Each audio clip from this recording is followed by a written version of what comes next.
अस्सलाम वालेकुम रहमतुल्लाहि वबरकातुहू। एक सवालात आए हैं कि बीवी के अखराजात और उसके नखरे कहाँ तक उठाना है। ये सवाल है महताब आलम, हिंदुस्तान से महताब आलम। आपके अगर हदीस अच्छी लगे तो लाइक और सब्सक्राइब कीजिएगा, कोई बात नहीं। अब ये सवाल आया है कि बीवी के नखरे कहाँ तक उठाए जाएं। तो बीवी के नखरे वहां तक उठाए जहां तक आपकी औकात हो, यानी जितनी आपकी हैसियत हो, हैसियत के मुताबिक आप बीवी के नखरे उठाएं। बीवी के साथ अपनी हैसियत के हिसाब से जो खाना आप खाएं वही खाना बीवी को खिलाएं। ऐसा नहीं कि आप जो है बाहर पार्टियां उड़ा रहे हो और बीवी को करेला भेज दिया कि लो पका के खा लो, तो नहीं, ऐसे नहीं। उसको भी माकूल खाना दे। अगर आप पार्टी मना रहे हैं तो उसके लिए भी माकूल खाना दे, जैसे आप खाते हैं इसी तरह उसे भी खिलाए। हमारे नबी करीम सल्लल्लाहु अलैहि वसल्लम, जिनका हम कलमा पढ़ते हैं, वो हमारे नबी करीम सल्लल्लाहु अलैहि वसल्लम भी अपनी बीवी के नखरे उठाते थे, अपनी बीवी के नखरे उठाते थे। तो जब हमारे नबियों ने अपनी बीवी के नखरे उठाते थे, अम्मा आयशा रजी अल्लाह तआला फरमाती हैं कि आका नबी करीम सल्लल्लाहु अलैहि वसल्लम जब खाना खाने बैठते थे तो अपने साथ लेके बैठते थे, और मैं जो गोश्त उठाती थी और जिस तरफ से नोच के खाती थी, तो हमारे नबी करीम सल्लल्लाहु अलैहि वसल्लम उसी तरफ से नोच के खाते थे।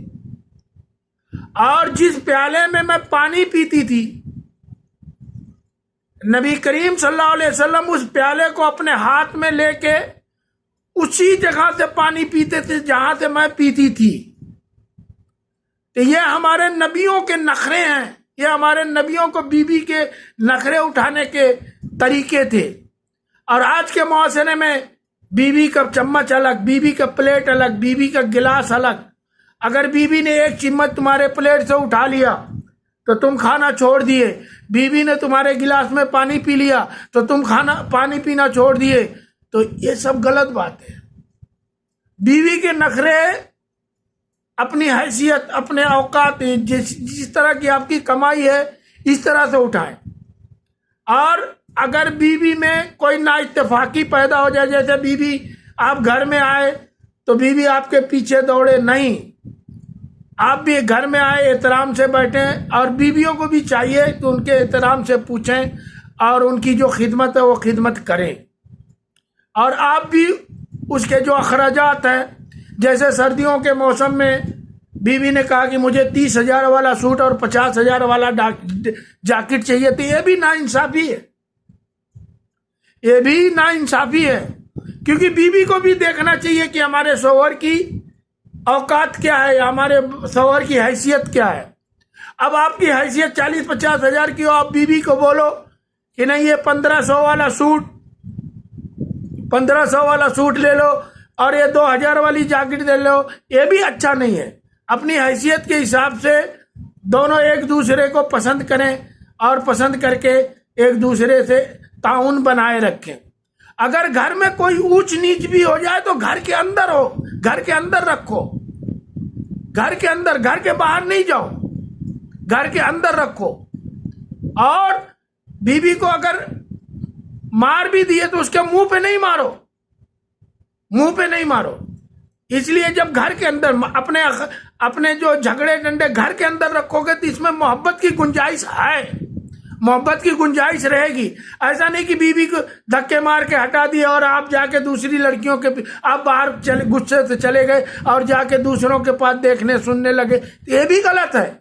नहीं, झगड़े को सुलझाने की कोशिश करें, इसमें मोहब्बत बनी रहती है। जैसे हमारे नबी करीम सल्लल्लाहु अलैहि वसल्लम का कुछ हालात था कि अम्मा आयशा ने गुस्से से बर्तन गिरा दिया, तो हमारे नबी करीम सल्लल्लाहु अलैहि वसल्लम ने क्या किया, बर्तन को बटोरा और प्यार से ले जाके रख दिया और कहा तुम्हारी अम्मा को गुस्सा आ गया। तो इस तरह से झगड़े खत्म होते हैं।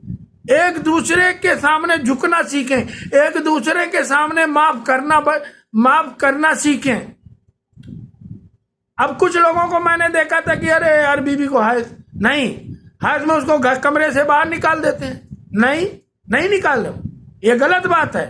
हमारे नबी करीम सल्लल्लाहु अलैहि वसल्लम का फरमान है कि जब अम्मा ऐसा की ऐसी हालत होती थी तो आप उनके साथ बैठते थे, आप उनके साथ खाना खाते थे, और उन जगहों से उन ऐसे पानी पीते थे जहां से वो पीती थी, उनके गोश्त से तोड़ के, जहां से वो तोड़ के खाती थी अपने दांतों से, वहां से तोड़ के खाते थे, वहां से दांत लगा के खाते थे। तो मेरे भाइयों, ना इंसाफी नहीं, उसके नखरे बीवी को चाहिए कि अपने शौहर के नखरे उठाए, और शौहर को चाहिए कि अपने बीवी को नखरे उठाए। अगर मेरी वीडियो अच्छी लगी हो तो लाइक सब्सक्राइब कीजिएगा। महताब आलम, हिंदुस्तान।